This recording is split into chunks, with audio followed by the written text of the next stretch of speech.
It's a pleasure to recognize the gentlewoman from California, Ms. Barragán, for her 5 minutes of questioning.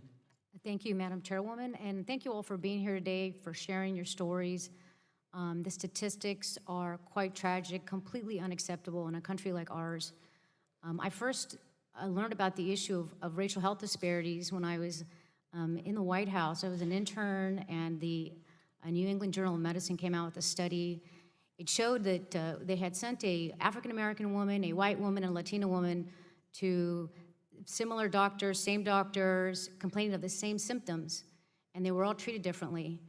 And that's when I first learned of it, and I think one of the points made by my colleague, Dr. Ruiz, is critically important. It's certainly overall health and making sure that we're all getting access to equal care, but that we're being listened to. And Ms. Irving, I want to thank you for coming and sharing your story of your daughter and the testament that you provided. It's something that we all needed to hear.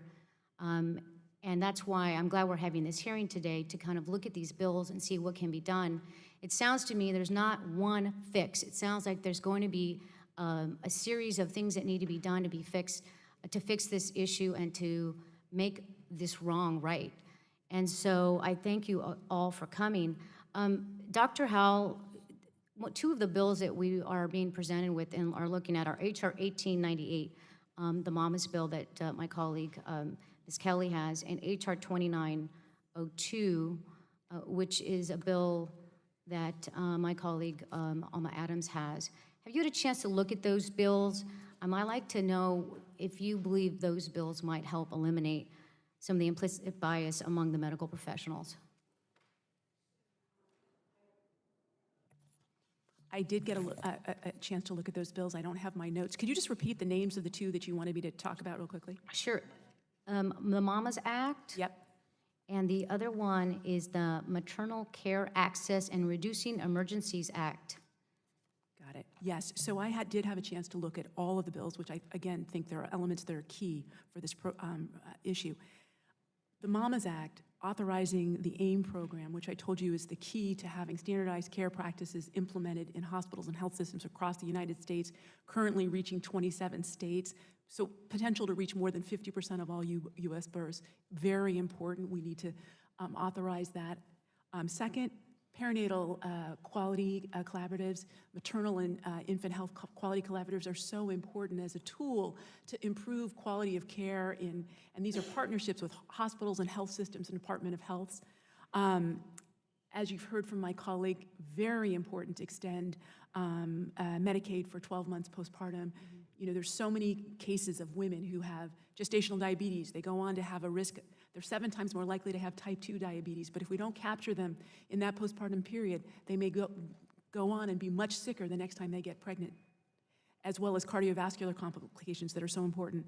And then finally, the regional centers of excellence to address implicit bias and culturally competent care, which we've had a discussion about, which I think is a really important piece. Again, I would expand it to think about patient-centered communication, shared decision-making, because it's not just bias. That's a problem. Mm-hmm. But we're not doing a good enough job listening to our patients, communicating with our patients, and understanding their perspectives. And so having centers of excellence that really focus more broadly with a focus on explicit and implicit bias, I think are important. And I think that the Maternal Care Act has very similar themes to it.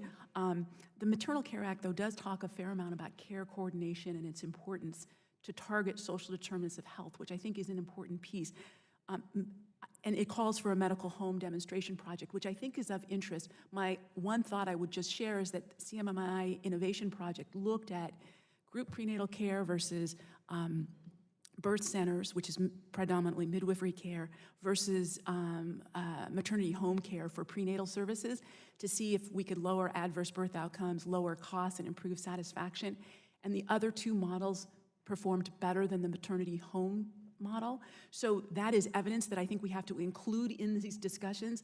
There's no question that care coordination in general, good job targeting disparities, and it may need to be a piece, but we need more evidence to make sure, because this early evidence is not telling us it may be the best step forward. Thank you, Dr. Howell. I also want to mention, I think another component is making sure that we get more people of color into the medical profession that are there to listen, that are there to understand. I'm proud to have Charles Drew University Medical School in my district, which is a historically black graduate institute, that is a district that's 88% Latino African American, that is bringing more and more people into the fold, into these professions. And certainly, if I had more time, would ask about your opinion, but I wanted to certainly say that I think this is another angle we can certainly improve in as well. Thank you very much, and I yield back.